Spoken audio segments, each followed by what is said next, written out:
ada ini wallahu alam benar atau tidak, jemaah haji dari Indonesia. Dia lihat sudah, ini sudah setan yang selama ini goda saya. Ini setengah ini sudah menyesatkan saya. Dia lempar bismillah, Allahu Akbar. Kembali itu batu pak, melenting, hampir kena kepalanya. Dia tangkap, dia buka, ada tulisan itu batu. Sesama setan dilarang sendiri. Bila di sini kau lempar saya, di Timika kita sama-sama dugem.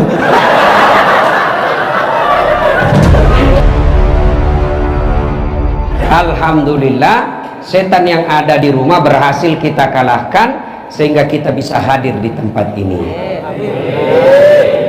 Apakah setelah duduk di tempat ini setan menyerah? Tidak, digoda kok lagi setan supaya tidak dengar ceramah. Tidak usah dengar ceramah, pegang HP-mu, pegang HP-mu. Begitu caranya setan. Foto Ustadz, foto Ustadz. Setan itu ya. Sudah dikasih tahu, masih juga dipegang HP-nya. Oke, ya, simak dulu HP-nya. Bagaimana Bapak mau dengar ceramah kalau Bapak sibuk gini? Ya, simak dulu. Ustadz, kita mau rekam. Kalau Bapak rekam gambarnya tidak jelas, suaranya juga bising. Tapi saya mau dengar nanti Ustadz. Tuh ada kamera saya bawa. Saya bawa khas untuk tuan-tuan semua. Nah, itu. Tapi ke bawa pulang ke Makassar. Don't worry. Nonton YouTube. Tablik Akbar Freeport Indonesia. Belum ada Ustadz yang bikin YouTube Freeport Indonesia. Nah ini malam ini kita bikin. Maka tolong simpan dulu HP-nya. Jagai perasaan saya bos. Oh, udah gampang saya bisa datang di sini Pak. Kemarin saya masih di Malaysia. Tiba hanya beberapa 3 jam barangkali di rumah. Jam 3 subuh ke sini lagi. Sampai di sini belum lama istirahat, dijemput lagi. Sudah siap orang Ustaz. Tunggu dulu bos, sekali sudah isya. Iya kan? Besok subuh, pagi subuh berangkat turun lagi ke gunung. Dibawa, enggak tahu apa namanya. Ya, sudah itu terbang lagi ke Jakarta. Jadi begitu saya menghormati acara ini, meskipun saya lelah, saya datang. Jadi tolong balaslah penghargaan itu dengan simpan HP-nya. Bisa? Bisa? Oke. Akala idan, bismillahirrahmanirrahim. Innallaha wa malaikatahu yusalluna 'alan nabi. Ya ayyuhalladzina amanu sallu 'alaihi wa sallimu taslima. Sesungguhnya Allah dan para malaikatnya bersalawat kepada Rasulullah Muhammad sallallahu alaihi wasallam, maka wahai orang-orang yang beriman, bersalawatlah kalian kepada Rasulullah dengan sebaik-baik salawat. Sadaqallahul azim, maha benar Allah dengan segala firman-Nya. Bapak Ibu, saudara-saudara sekalian, teristimewa yang saya hormati, semua nama-nama orang yang disebut tadi oleh mewakili panitia, semua yang disebut beliau, saya juga hormati. Karena kalau saya sebut lagi nanti salah-salah, waktu juga habis. Ibu bapak, saudara-saudara sekalian, poin pertama, ada yang mau saya kasih HP iPhone 16 1 tera, mau? Coba mana angkat tangan, mana HP ku tadi, mana. Bapak, tapi begitu bapak saya kasih, bapak langsung tuli. Mau? Kira-kira mau? Mau pak? Oke, poin pertama ya, berarti yang mahal bos bukan iPhone, yang mahal bukan jaringan, yang mahal bukan seluler. Apa yang mahal? Telinga. Dan saya yakin Anda diterima di perusahaan ini karena telingamu normal. Iya. Dan hebatnya lagi nih, telinga tempatnya proporsional.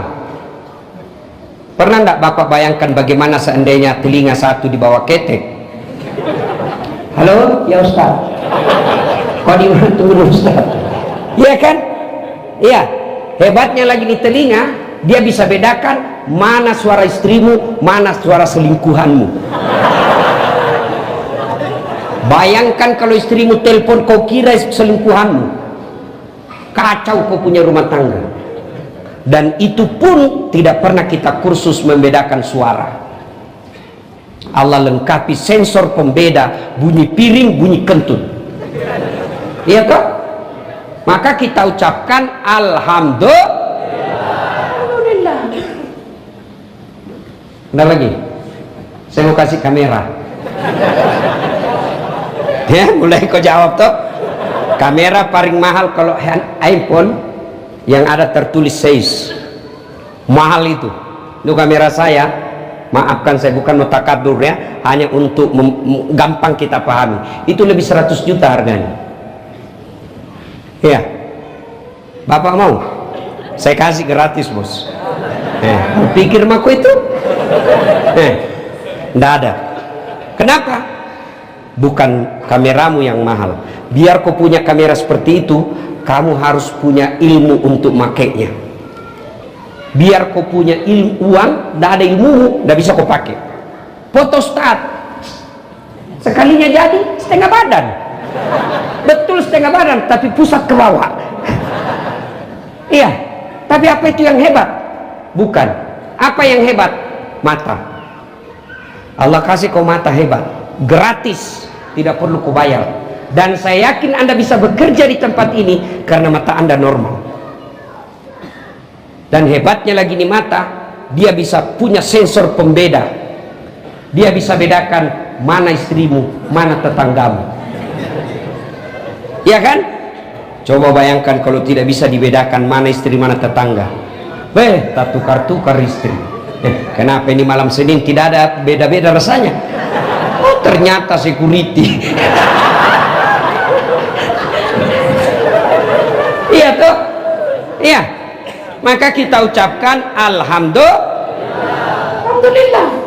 Tuan-tuan, tahu Lionel Messi? Tahu Lionel Messi? Ronaldo? Kau kumpul semua gajimu pegawai Freeport yang ada di sini, belum bisa mengalahkan gajinya Ronaldo 1 bulan. Itu hebatnya itu. Jago main bola.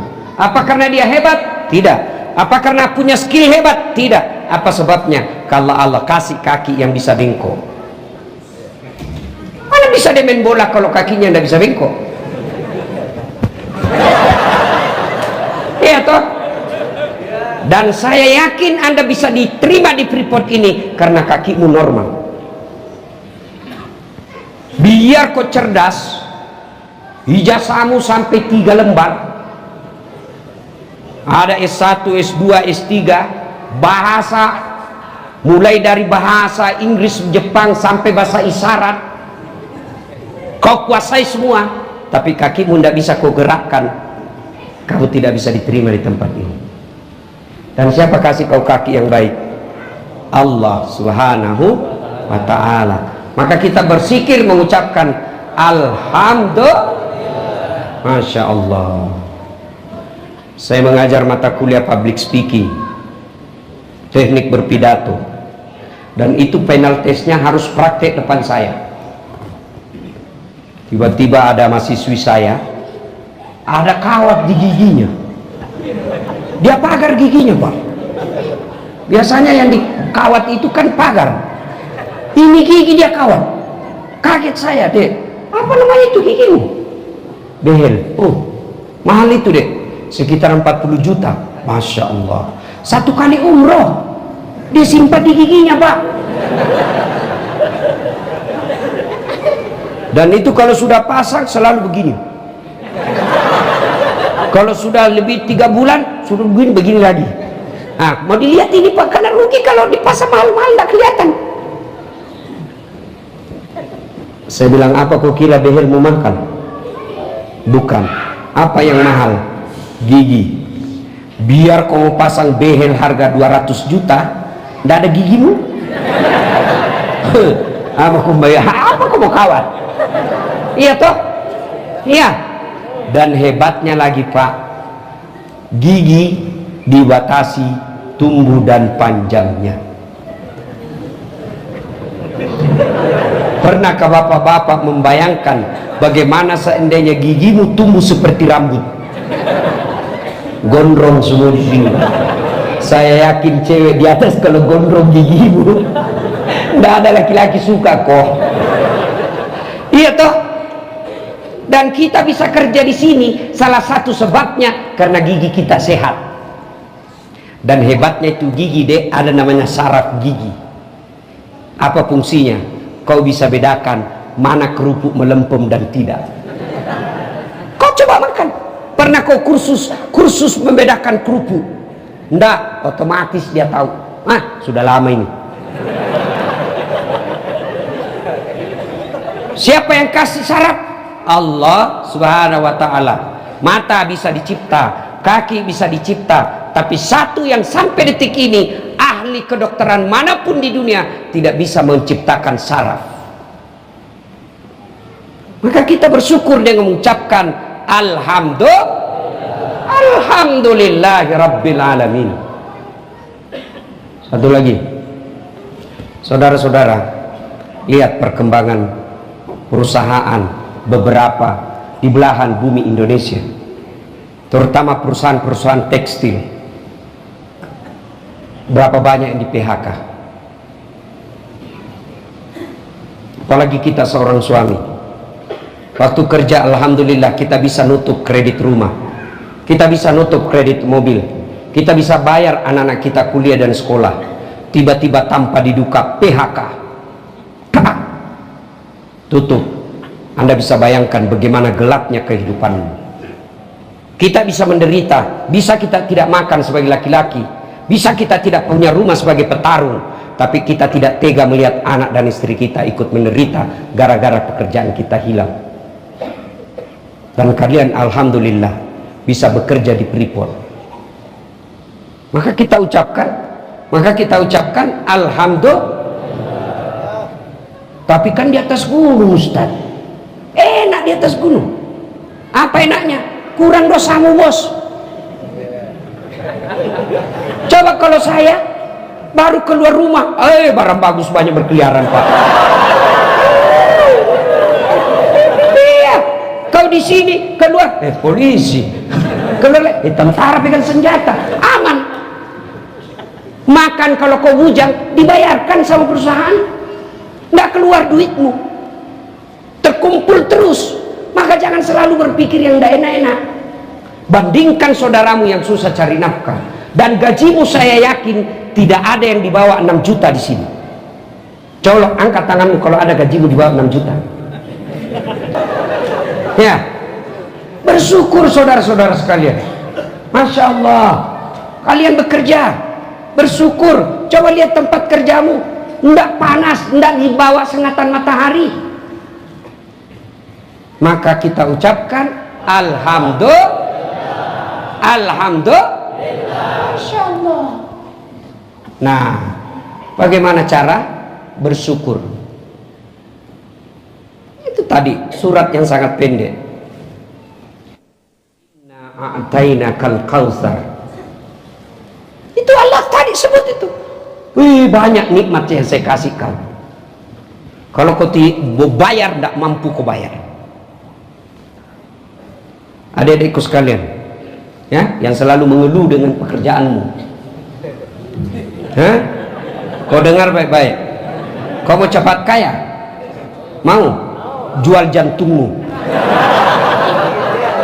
Oh, di Hong Kong jantung bisa dihargai 5 miliar uang Indonesia. Jual itu. Tambah ginjalmu, 2 miliar satu ginjal, 2 di dalam, 9 miliar sudah itu. Mata, kaki, maka wajar ketika dikatakan kau tidak bisa membayar nikmatnya Allah. Kau bilang kau rajin beribadah, ibadahmu bagus. Kisah Radiatul Adawiyah pernah menceritakan, ini kisah berhikmah namanya, yang kita ambil jangan proses ceritanya, tapi hikmahnya yang kita ambil. Ada orang ibadahnya 300 tahun. Apa kerjanya selama hidup? Ibadah, makan, tidur, ibadah, itu aja 300 tahun. Ketika dia wafat, dengar suara firman Allah, dia kata, Allah berfirman, masuk ke surga karena ridaku, tamano surga nasabak pamasiku, tamako masuk ke surga karena ridaku. Ini orang 300 tahun komplain. Tunggu dulu Tuhan, saya tidak mau masuk surga karena ridhamu, karena saya punya hak ibadahku 300 tahun. Kata Allah, kau berhitung-hitung rupanya. Baiklah, Jibril, ambil kalkulator. Jangan curah kau cari kalkulator, maksudnya ini supaya gampang kau mengerti. Nah, hitung amalnya. Hitung amalnya 300 tahun, bandingkan dengan nikmatku. Ambil satu biji matanya, timbang biji matanya sebelah kanan, 300 tahun ibadahnya sebelah kiri. Timbang punya timbang, subhanallah, maha suci Allah, mana yang lebih berat? Matanya sebelah kanan. Kata Allah, itu baru mata kananmu itu. Kau kira kau bisa beribadah kalau sakit terus matamu? Kau kisah kau beribadah kalau kentut-kentut kau? Baru mau tawaf, labbaik, tidak bisa bos. Dia ketawa, saya serius. Kau kira saya stand up? Iya. Maka Allah katakan, kau tidak bisa bayar. Fabi ayyi ala'i rabbikuma tukadziban. Banyak saya kasih kau nikmat. Karena banyak dikasih nikmat, maka pertama ucapkan hamdalah. Supaya berbekas itu ucapanmu, jangan kau terlalu buru-buru bos. Ucapkan dengan tenang, lalu usap dadamu. Itu insya Allah ada bekasnya. Hei, kau naik penggolongan? Alhamdulillah. Apa artinya itu? Kau dapat promosi? Alhamdulillah. Apa artinya itu? Coba kau dengar orang zikir kalau di masjid. Saya biasa juga bingung. Tak tahu apa dia bilang. Terlalu cepat, tidak jelas, kayak makan pisang goreng panas. Apa itu bos? Tidak jelas. Maka kalau bisa berbekas, alhamdulillahirabbil alamin. Dapat WhatsApp cewek tuh, cintamu ku terima bang, alhamdulillah. Tapi mohon maaf dek, saya punya istri. Ya, coba mulai besok bapak praktekkan. Begitu bangun tidur selamat, selesai baca doa, lalu ucapkan alhamdulillah. Pasti berbekas di hati pak. Yang kedua, menurut Quran tadi sudah kau saya kasih nikmat. Yang kedua, ayo fasolli, maka bersolatlah. Kalau kau merasa bersyukur atas nikmat saya berikan kepadamu, solat. Kenapa? Karena solat adalah bentuk kesyukuranmu kepada Allah Subhanahu wa Ta'ala.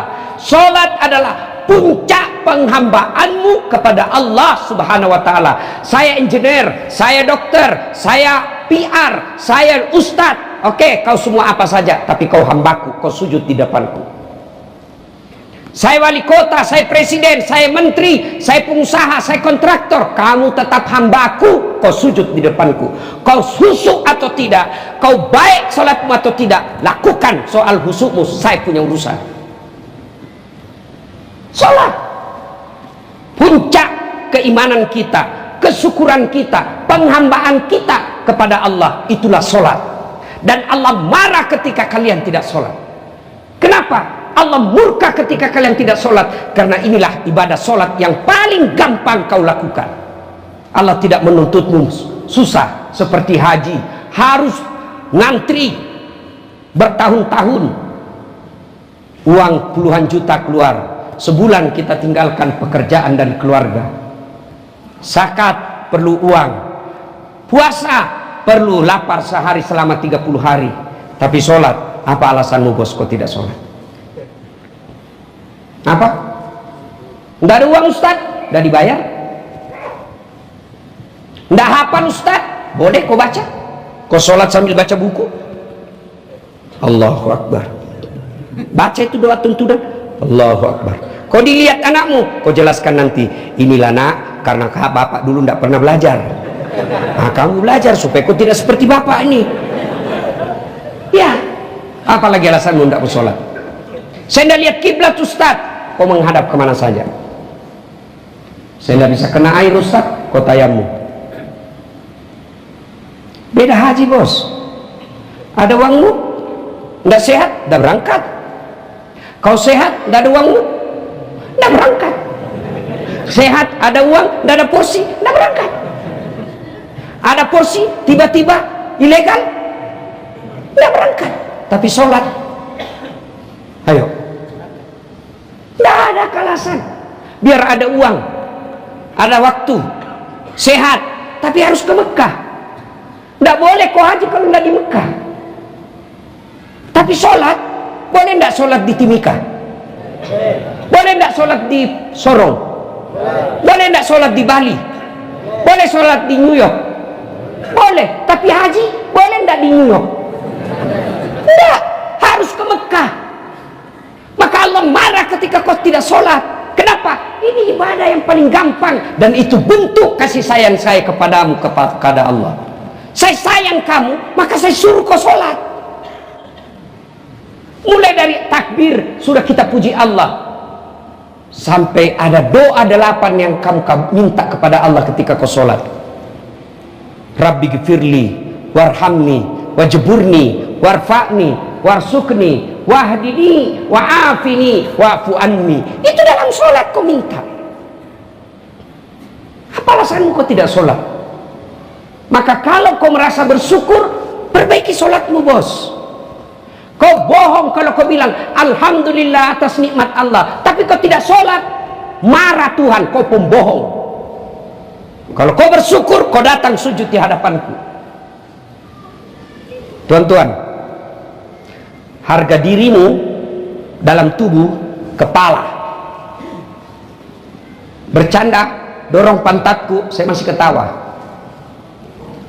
Dorong perutku, saya masih senyum.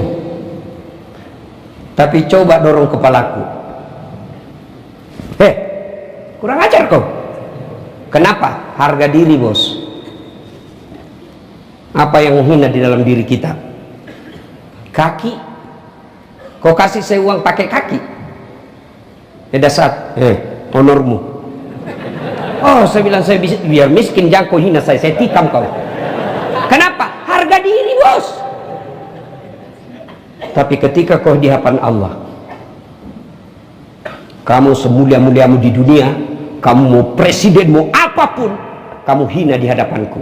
Sundukkan kepalamu, sehina kakimu. Kenapa? Kamu hamba, saya Tuhanmu. Maka orang yang tidak sujud di hadapan Allah, dialah bentuk pembangkangan paling besar kepada Allah. Salat. Coba lihat, sholat juga adalah puncak penghambaan kepada Allah. Maknanya, karena dalam sholat kau tidak boleh lakukan apa-apa kecuali kau sembah Allah. Haji, boleh kau sambil nyanyi, bos. Tawaf, labbaik Allahumma labbaik, labbaik la syarika lak labbaik, boleh. Ayo. Bayar zakat, boleh kau sambil nyanyi. Insaflah wah, ini ustaz zakatku. Usia bila diri. Ustaz ini. Boleh. Tapi sholat boleh ku nyanyi? Allahu Akbar. Begadang jangan begadang. Batal. Kenapa? Tidak boleh ada kegiatan lain kecuali kau menghamba. Sholat boleh sambil dagang? Tidak boleh. Allahu Akbar kabira. Bang, berapa bensin? Sebentar ya. Tidak bisa. Kenapa? Kau lagi menghamba kepada Allah. Ayo. Ada yang malah sholat di sini. Kau bilang apa alasanmu? Apa? Hah? Apa? Sebagai tentara polisi, lagi tugas keamanan, tidak boleh tinggalkan pos. Tiba waktu sholat duhur, sudah mau habis, mau masuk asar, silakan kau sholat. Namanya sholat khawf, sholat dalam keadaan perang. Gimana caranya, Ustaz? Nah, misal berdua tugas, ya. Nah, di depan selesaikan dulu 1 rakaat, yang di belakang dia pegang senjatanya. 1 rakaat selesai, yang di depan dia lagi yang pegang senjatanya. Yang di belakang selesaikan 1 rakaat, yang depan tunggu selesai 1 rakaat di belakang sambil dia pegang senjatanya. Namanya sholat khawf. Boleh, boleh. Apa lagi? Hah? Ayo. Saya tidak akan bisa kena air, tayamum.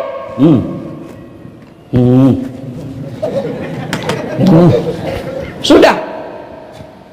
Di tengah hutan Ustaz, tidak ada pasir, pohon. Kalau pasir tadi, cuma kalau sebelum kau pakai, tepuk dulu setelah kau usah pasir. Begini dulu. Kenapa? Nanti ada pasir masuk tangan matamu, bos. Udah jadi kau salat. Aduh. Apa lagi? Hah? Saya sariawan Ustaz. Silakan kau sholat sariawan. Lah.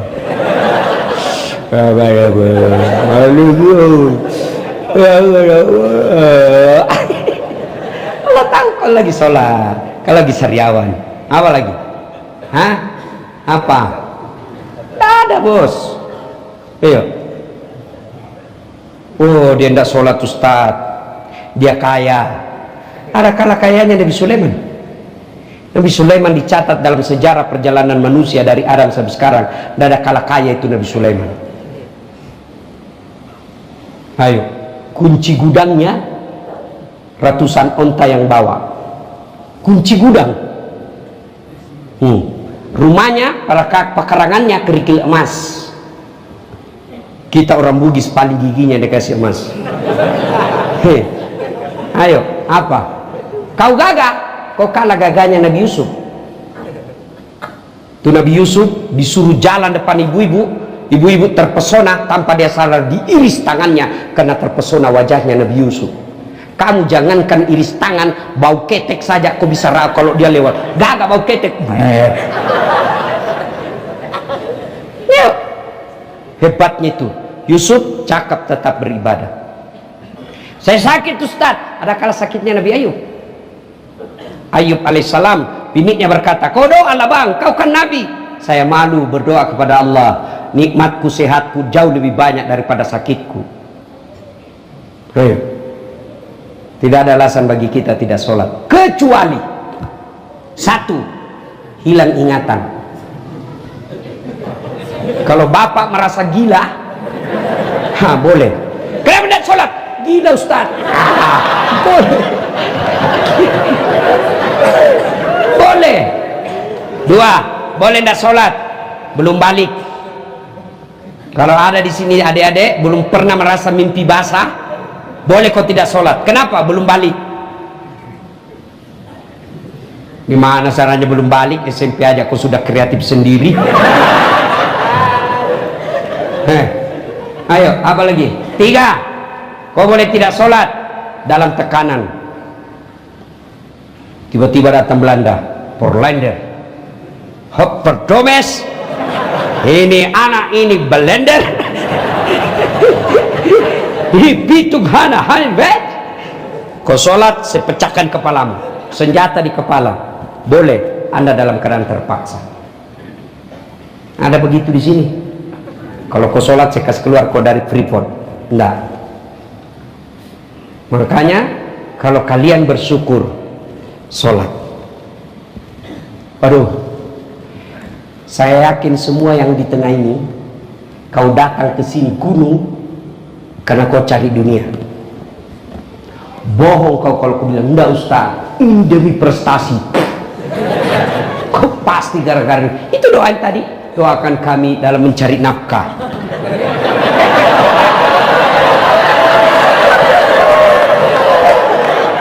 Iya toh? Iya kan?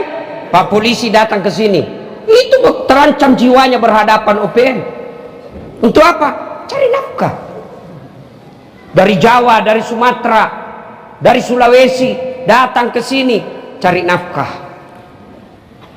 Dia tinggalkan berkilo-kilometer, ribuan kilometer datang ke sini cari nafkah. Apa itu nafkah? Kehidupan dunia. Tapi saudaraku percaya, tidak mungkin dunia dalam genggamanmu kalau yang punya dunia kau tinggalkan. Nah, jangan heran, duitmu banyak tapi gersang jiwamu. Duitmu banyak tapi istrimu suka ngomel. Duitmu banyak tapi istrimu kalah-kalah Satpol PP, baru datang langsung mana HP-mu. Oh, ketawa karena kau semua alami.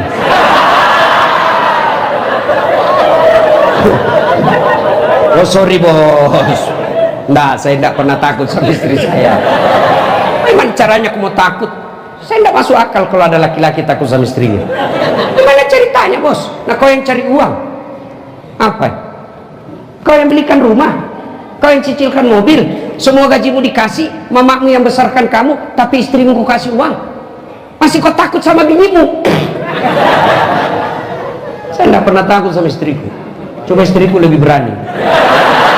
Tapi saya tidak pernah takut. Beda bos.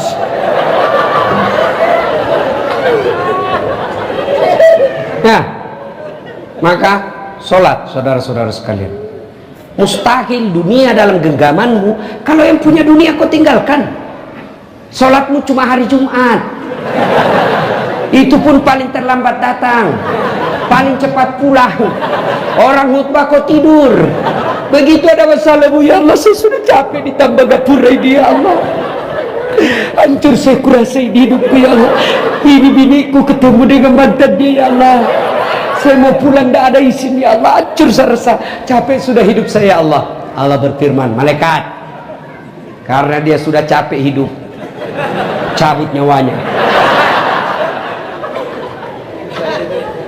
Ayo saudara, kecil buat Allah bahagiakan rumah tanggamu, kecil buat Allah taklukkan hati istrimu, kecil buat Allah bimbing anakmu.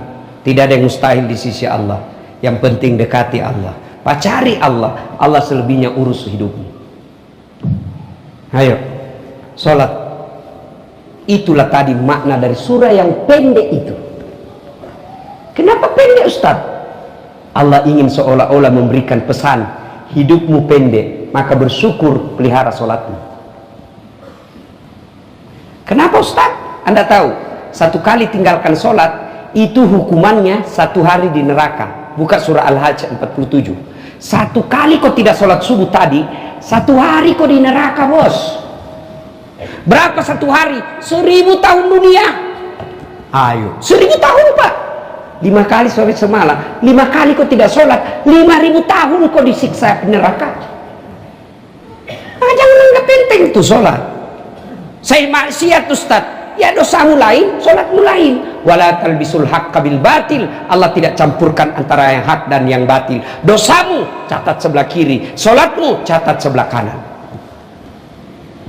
Saya masih judi Ustaz, kau judi tidak sholat, 2-0. Menang berdiri dosamu. Kalau kau sholat judi 1 sama. Pahamkan baik-baik ini deh, pahamkan kau baik-baik. Dengar baik-baik. Orang masuk surga bukan karena tidak ada dosa. Kalau orang masuk surga karena tidak ada dosa, tidak ada isinya surga. Mana ada orang tidak ada dosanya? Cari di dunia ini tidak ada dosanya. Ini yang bicara. Banyak juga dosaku pak. Dosa apa? Itu yang barang bagus itu. Saya pergi jogging, la haula wala quwwata illa billah. Saya tinggal bilang, ya Allah maafkan saya sudah menyerah, tapi dia menyerang. Iya kan? Kita sudah menyerah itu kalau jalan begini, tapi dia sebelah kanan ketek, sebelah kiri dada, di depan pantat, di belakang paha. La haula wala quwwata illa billah.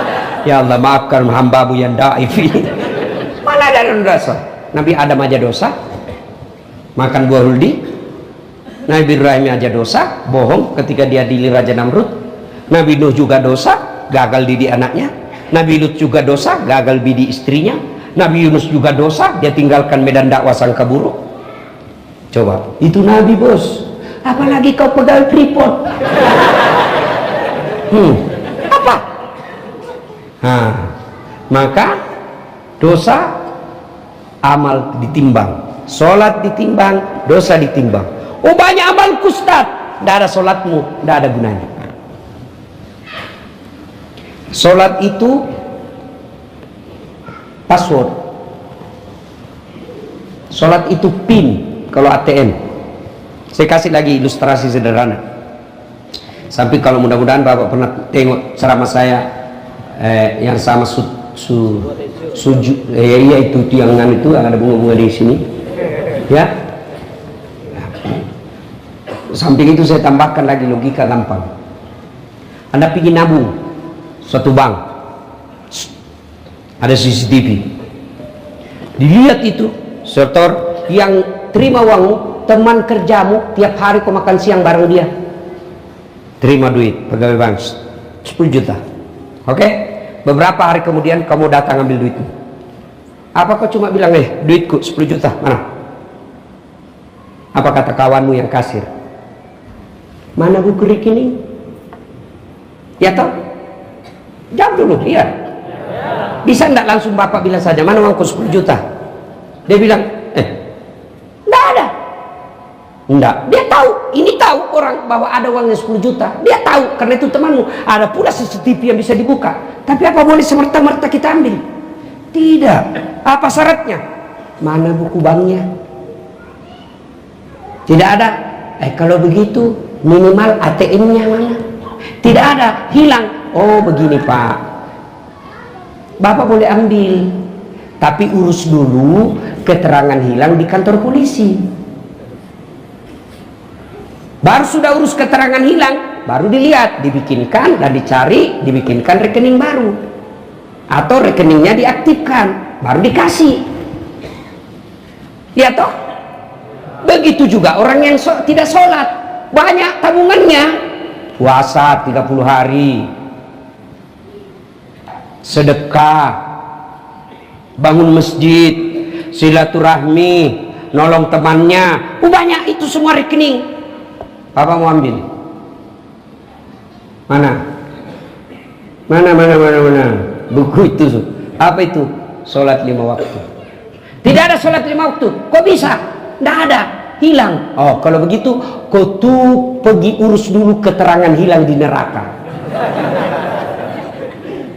Urus dulu keterangan hilangmu di neraka, nanti selesai di sana baru kau datang. Maka sholat. Biar sehebat apapun kalau tidak sholat sia-sia. Oh, tidak penting sholat, yang paling penting tuh hatimu dong. Kalau bilang hatimu sholat baik, tidak usah sholat, tanya siapa nabinya. Nabi Muhammad paling baik hatinya, Nabi Muhammad paling bersih hatinya, Nabi Muhammad paling luhur akhlaknya, tapi beliau tetap sholat. Maka bentuk kesyukuran Anda atas nikmat yang Allah berikan berupa jasmani yang sehat ini, pekerjaan yang Allah berikan, puncaknya adalah sholat 5 waktu. Yang kedua, dalam ayat tadi apa lagi diminta setelah sholat? Apa lagi? Hah? Inna a'tainakal kautsar fasalli li rabbika wanhar. Apa itu? Berkurbanlah, bukan korban. Kalau korban selalu kita korban, minimal korban perasaan. Tapi kurban di sini adalah penyembelihan. Menyembelilah, berkurbanlah. Nah, coba supaya jelas ini ya. Ketika Anda mau berkurban, mulai itu setan sibuk. Kau tidak mampu. Loh, kau masih muda. Itu setan. Kau mau, datang istrimu. Sok kaya juga kan. Kurban. Salatmu aja tidak beres. Itu setan itu. Nah, coba oke, supaya jelas ini tentang setan. Saya ceritakan sejarahnya ini kurban. Ibrahim menikah dengan Siti Sarah, tidak ada anaknya. Maka Siti Sarah punya program. Apa programnya supaya punya anak? Ibrahim, bang, abang ini kan nabi, perlu ada penerus. Kau tidak punya anak, ya mau apa? Jadi bagaimana? Kau kawin lagi lah bang. Saya tidak bisa memberimu anak. Kau nikah lagi? Enggak ah. Kalau inilah takdir hidup kita, enggak apa-apa. Nikahlah bang. Enggak mau saya. Masya Allah. Ibrahim pak disuruh nikah sama istrinya, enggak mau. Kita dilarang sembunyi pak. Pakai KTP-nya orang lain lagi. Masya Allah. Karena didesak terus, akhirnya Ibrahim ngalah. Ya baiklah kalau begitu, terserahlah yang membuat kau senang. Tapi siapa? Tidak usah jauh-jauh bang. Ini Siti Sarah, Siti Hajar. Hajar itu pembantunya pak. Tidak usah jauh-jauh, ini aja pembantu. Ini menunjukkan bahwa perempuan tidak akan pernah ikhlas di poligami. Kalau dia ikhlas 100%, paling dia bilang, ya sudahlah kau cari siapa yang kau suka. Itu 100% suka namanya itu. Ini disuruh bebas tapi terbatas. Ya kan? Ada kan biasa perkataan begitu toh? Bebas tapi terbatas. Batasnya apa? Pembantu. Nikah. Sudah menikah, alhamdulillah hamil Siti Hajar. Selang beberapa saat hamil pula Siti Sarah. Jadi tolong ibu-ibu dengar baik-baik. Kalau sudah menikah 5, 7, 10 tahun belum punya anak, sampai detik ini coba pinjam ilmunya Siti Sarah. Kau suruhlah suamimu nikah lagi. Dan bapak-bapak juga jangan langsung merdeka. Acting dulu. Ndak begitu bapak bilang dah lah, sudah bilang sudah kalau gitu ndak usah.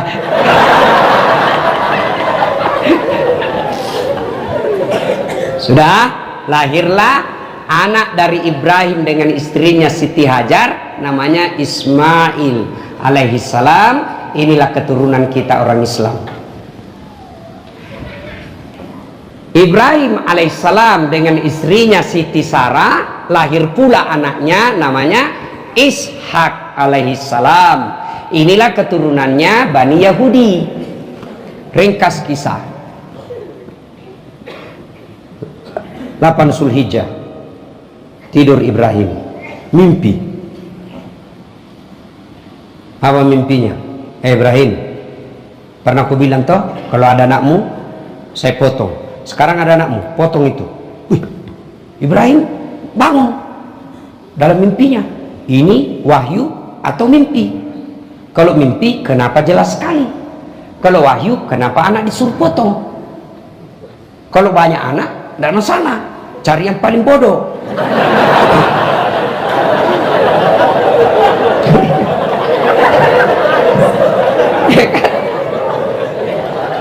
Sudah.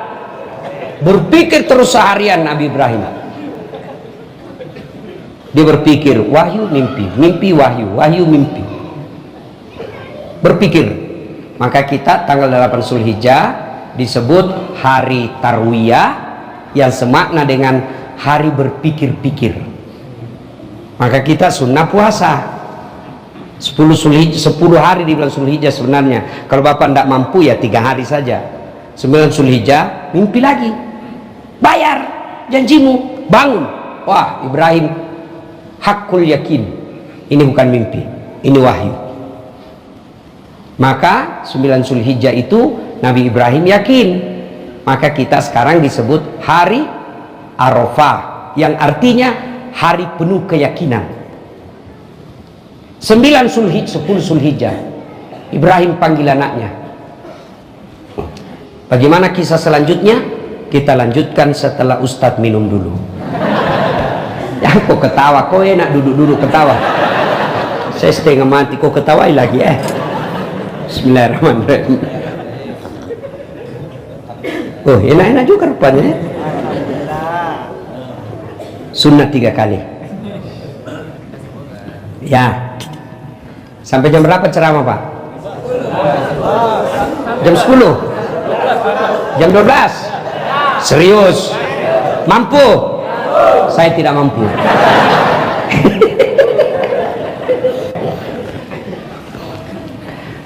Dia panggil anaknya tanggal 10 Zulhijjah. Mail Ismail. Sini dulu. Nah, sini dulu. Sini tong. Kenapa Pak? Ada kepikiran saya ini nak. Tapi saya tidak enak ngomong sama kamu. Ngomong aja Pak, apa? Gini nak, saya mimpi diperintah Allah untuk sembelih kamu. Allah berfirman menyuruh saya untuk menyembelih kamu. Menurutmu bagaimana? Masya Allah. Bapak-bapak, anaknya bapak yang SMP ajak ngomong seperti ini. Coba bapak aja. Sini kau dulu nak. Saya disuruh sembelih kamu nak. Apa kira-kira jawabannya? Kenapa saya pak? Nenekku aja yang sudah tua. Itu nenekku kan sudah mau pikun-pikun. Dia aja duluan kita potong. Ini jawaban orang cerdas, bukan orang soleh. Apa jawaban Ismail? Pak, kalau ini perintah Allah, laksanakan. Jangan kau ragu. Insya Allah bapak dapati saya sebagai anak yang soleh. Beri nak? Ya. Cuma pak, sebelum dieksekusi saya punya beberapa permintaan. Apa itu nak? Satu, tolong bapak kalau nanti potong saya, tutup matanya. Ini kenapa? Saya yakin kalau bapak lihat saya pasti bapak tidak tega. Dua, tolong bapak pakai pisau yang sangat tajam. Kenapa? Supaya saya tidak lama menderita. Dengar yang petugas kurban, pakai pisau yang sangat tajam, satu iris sak, supaya binatang tidak lama sakit. Dan cara menyembelihnya itu pak, ada tekniknya supaya cepat. Bukan di tengahnya, bukan di bawah, tapi dekat dari ujung ke di sini kira-kira. Coba bapak amalkan itu, praktekkan di ayam. Kalau bapak sembelih di sininya, itu dia lari dulu tuh. Tapi coba dia di sininya, langsung terkapar. Pakai pisau yang sangat tajam. Yang ketiga, apa nak? Tolong nanti ikat kaki dan tanganku supaya saya tidak meronta-ronta kesakitan. Yang keempat, bajuku jangan kena darah supaya ibuku tidak tahu, tidak lihat. Yang kelima, tolong nanti kalau sudah disembelih dan saya sudah wafat, jangan ada anak lewat depan rumah seumuranku supaya ibuku tidak mengingat dan mencariku. Baik, bawalah jalan. Kata Ibrahim kepada istrinya, sayangku, ya yang tentu dalam kitab tidak ada ini, kan? Kenapa bang?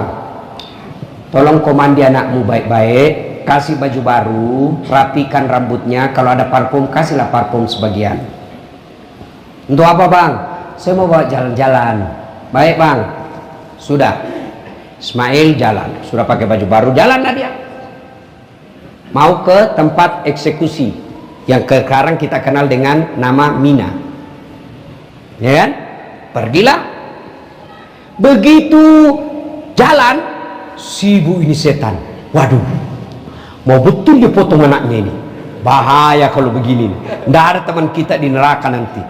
Jadi tugasnya itu setan di dunia pak, mengalihkan perhatian bapak supaya bapak tidak masuk surga. Dia adalah hambatan-hambatan jalan yang membuat bapak tidak fokus masuk surga. Datang setan. Baim Ibrahim,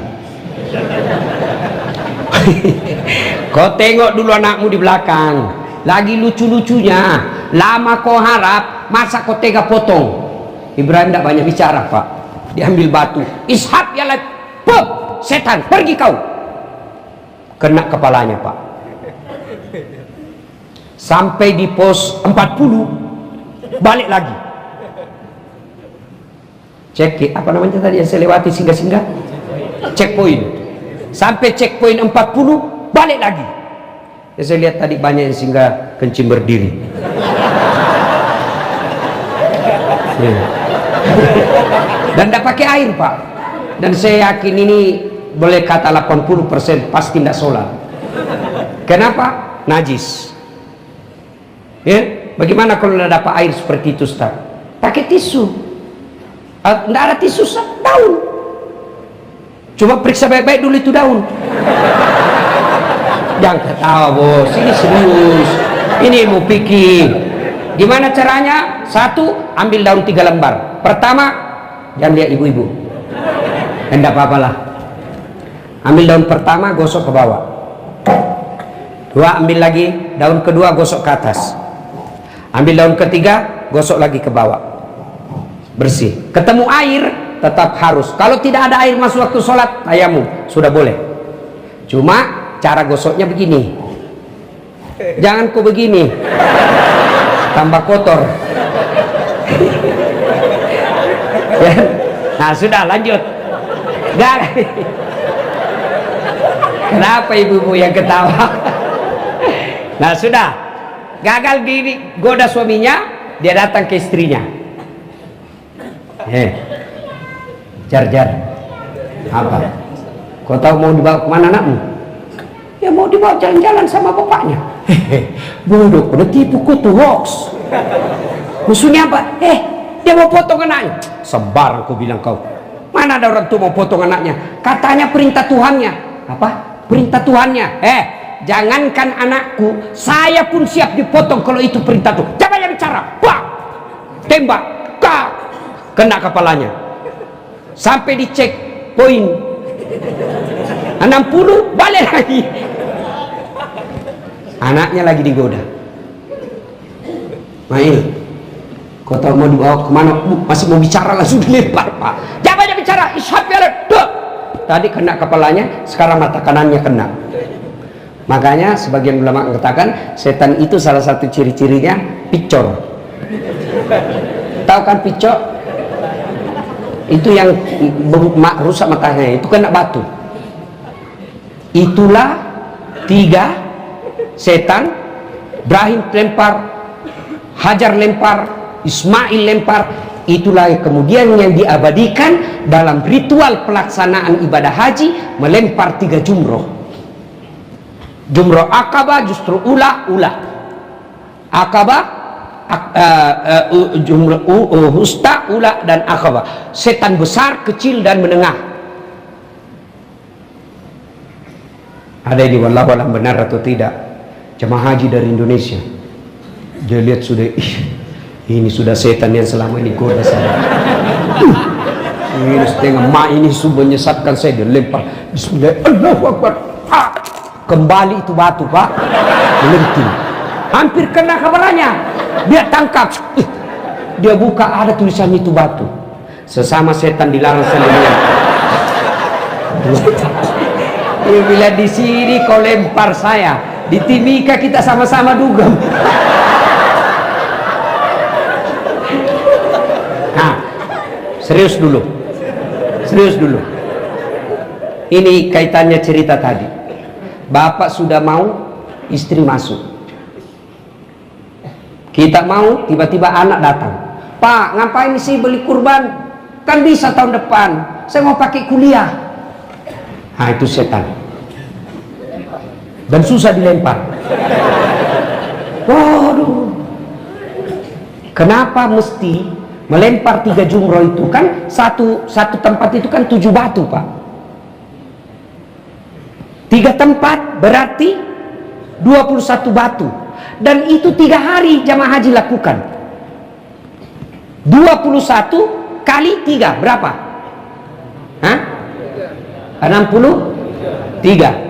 63 kali. Kenapa mesti ulang-ulang 3 hari? Kenapa tidak bismillahirrahmanirrahim Allahu Akbar 63 kali hancur? Kenapa? Pesan dari Allah, melawan setan perlu napas panjang. Kau gagal dia goda, dia datang ke istrimu. Gagal di istrimu, dia datang ke anakmu. Gagal di anakmu, dia datang dari temanmu. Setan prinsipnya, saudara-saudara, kalau tidak bisa dirugikan, jangan untung. Kalau dia tidak bisa dibuat dosa, jangan dia beramal. Itu cara kerjanya setan. Maka ketika sudah dengar ceramah ini, setan ketika kau keluar, kau dalam hati sekarang, besok saya mau beli kambing, minimal kambing. Begitu kau keluar, mulai datang. Kau lihat itu monitor HP-mu, kau lihat itu sudah ada pecah-pecah itu. Masa insinyur HP-nya seperti itu, temanmu aja ndak seperti. Oh, dalam hati benar juga ini ya. Ndak jadi beli kambing, dia beli HP. Itu setan. Maka kalau Anda bersyukur, kurban saudaraku. Saya tidak mampu, HP-mu aja berapa kali ganti. Saya tidak mampu, mobilmu ada. Sekarang kau boleh akali dirimu kata tidak mampu, tapi percaya kau saudara-saudara, di padang mahsyar kelak ketika pengadilan akan bertanya, kenapa kau tidak kurban? Kau tidak akan bisa membantah pernyataan para malaikat dan Allah ketika kau dibuktikan, saya berikan kau kemampuan, hanya niatmu yang tidak kuat. Kurban. Bentuk kesyukuran kita itulah berkurban. Setelah itu, saudara-saudara sekalian, makna dari kurban itu, karena tema kita adalah bermakna, ya kan?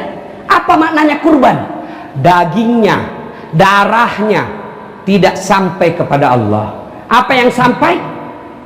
Takwanya. Apa makna dari binatang kurban itu? Satu, ketundukan terhadap perintah Allah. Inna a'tainakal kautsar fasalli li rabbika wanhar. Maka berkurbanlah. Dan ditutup ayat yang ketiganya, celaka mereka yang mengingkarimu Muhammad. Mengingkari itu, Allah kasih kemampuan, tapi kau merasa tidak mampu, itu namanya ingkar. Allah ingkar kalau sudah katakan tidak mampu. Dan pada saat itu mulailah datang azab Allah.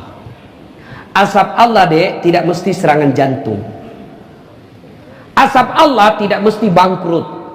Azab Allah bisa jadi anakmu membangkang. Kau larang, nah, kamu baru 17 tahun. Tidak bagus itu jalan sama laki-laki. Tapi rasanya kita lihat tiap 3 bulan lain lagi teman lakinya. Itu azab Allah itu.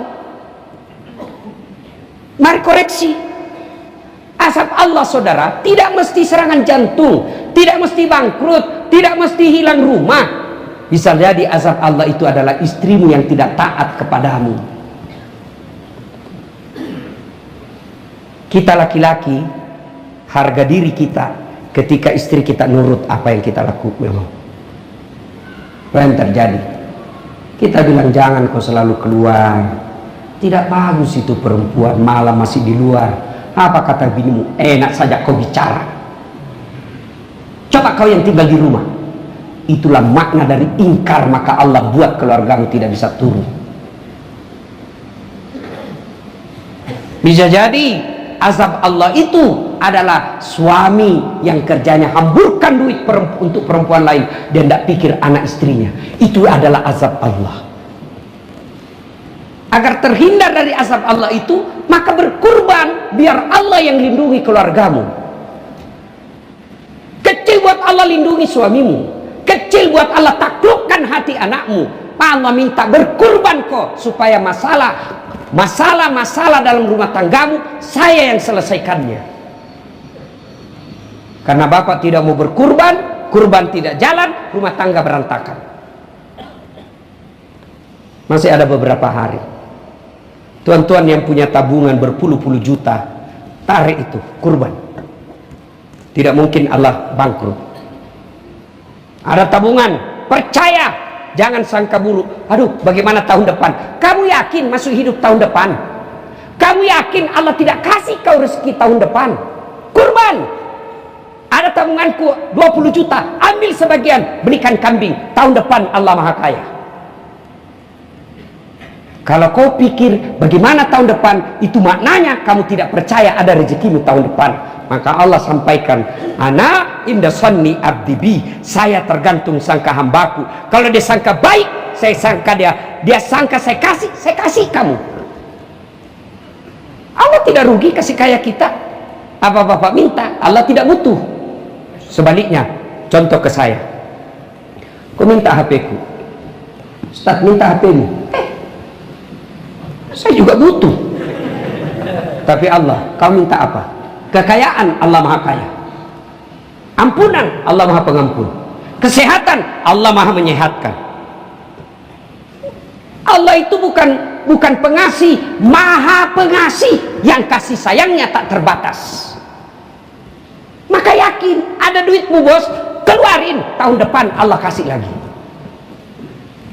Saya berharap apa yang diinginkan panitia betul terjadi. Ada penambahan hewan kurban. Berapa disebut tadi? 20 sapi yang terkumpul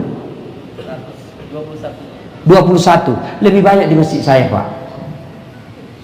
Padahal bukan pegawai Freeport di sekitarnya. Jangan kau ketawa. Mudah-mudahan bulat tekad. Tapi percaya, sekarang ini kau lagi yakin. Keluar nanti setan mulai garuk otakmu. Maka begitu ada keraguan dalam hatimu, astagfirullahaladzim wa atubu ilaihi, astagfirullahaladzim wa atubu ilaihi. Selesai pengajian WhatsApp binimu, saya baru dengar ceramah, pantas anak kita tidak nurut. Sampai sekarang kita belum pernah kurban. Tahun ini harus kurban, Bu. Tidak cukup, insya Allah Allah yang cukupkan. Allah Maha Kaya. Dua, makna daripada kurban. Lehernya binatang yang dipotong, tapi sebenarnya yang kita potong adalah sifat-sifat binatang dalam diri kita. Apa sifat binatang? Satu, tidak punya rasa malu. Coba lihat itu binatang, Pak. Di depan kita dia bersenggama. Kucing, nah ada kita di situ, Pak. Tidak malu dia. Iya. Sapi, di mana-mana tidak pernah pakai baju. Saya heran karena sekarang orang bilang kalau ukuran kemodernan adalah maju yang minimalis. Kan dia bilang, modern dia Ustaz, bajunya tipis, kecil pula, sedikit. Kalau modern kayak begitu, lebih modern sapi. Sapi tidak pakai baju sama sekali. Ya. Maka kurang rasa malu ini yang banyak menerpa bangsa kita. Nyata-nyata sudah dinyatakan tersangka, masih juga caleg. Nyata-nyata sudah pernah dipenjara, masih juga berharap dapat jabatan. Kurang rasa malu, Pak. Tidak malu lagi pejabat kita. Hari ini ngomong B, besok kata A. Begitu diklarifikasi, bapak lain kok kemarin apa katanya? Inilah dunia politik. Bukan politik, kamu yang tidak punya moral. Dan kalau manusia tidak punya moral, maka dia lebih hina dari binatang. Itu pesan ketiganya dari ini. Sebenarnya banyak, cuma waktu terbatas. Makna ketiga daripada penyembelihan kurban, kalau kau tidak punya rasa malu, serakah, kalian lebih hina dari binatang. Mana buktinya? Kambing. Kalau dia ganggu temannya, jual. Sampai di pasar tidak ada yang beli, bawa balik rumah, potong. Satu kawasan bisa menikmati kambing. Dagingnya jadi sate, tulangnya jadi kondro, daging lemaknya coto, ekornya sop buntut, pipinya sop pipi, lidahnya sop lidah, otaknya bagian dari coto, tanduknya perhiasan, kulitnya perhiasan, semua dipakai. Kambing nakal, jual. Tidak ada yang beli, potong. Kalau manusia tidak punya rasa malu, tukang gosip, tukang fitnah, tidak sholat, serakah, ngambil suka barangnya orang, kau mau apain? Siapa mau makan? Dipotong pun tidak ada gunanya. Ayo, dijual, siapa yang mau beli?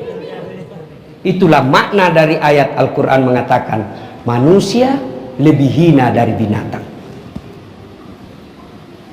Maka panitia datang jauh-jauh mendatangkan Dasat Latif agar kita pegawai Freeport yang hadir di tempat ini tidak menjadi lebih hina dari binatang.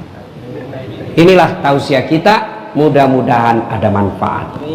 Lebih dan kurangnya mohon dimaafkan.